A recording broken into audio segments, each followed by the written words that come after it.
ممبئی سے خبر ہے کہ یوم آئینی پروگرام کے دوران کانگریس کے رہنما اور سابق رکن راجیہ سبھا کمار گتکر نے دعویٰ کیا کہ 2014 کے لوک سبھا انتخابات میں کانگریس کی تاریخی شکست پر غیر ملکی خفیہ ایجنسیاں اثر انداز ہوئیں۔ کمار کے مطابق 2004 میں کانگریس کے پاس 145 نشستیں تھیں جو 2009 میں بڑھ کر 206 ہو گئی تھیں، اور وہ 2014 میں 250 سے زائد نشستیں حاصل کرنے کے راستے پر تھیں، لیکن الیکشن میں پارٹی صرف 44 نشستیں حاصل کر سکیں، جسے کمار نے CIA اور اسرائیل کی موساد کی مداخلت کے نتیجے کے طور پر قرار دیا۔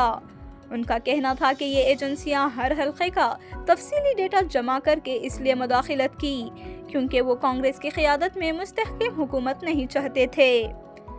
کمار نے یہ بھی تسلیم کیا کہ اس وقت کے UPA حکومت سے عوام میں ناپسندگی تھی، لیکن ان کا کہنا تھا کہ کانگریس کی شکست کی شدت صرف عوامی رائے سے بیان نہیں کی جا سکتی۔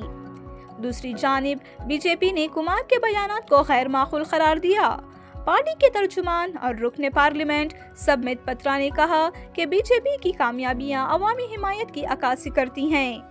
پترا نے کانگریس پر پاکستان کی ISI کے طرز عمل اپنانے کا الزام بھی عائد کیا اور پارٹی کی کم ہوتی ہوئی نشستوں کا مذاق اڑایا، جس سے کانگریس کے جاری انتخابی زوال کی نشاندہی ہوتی ہے۔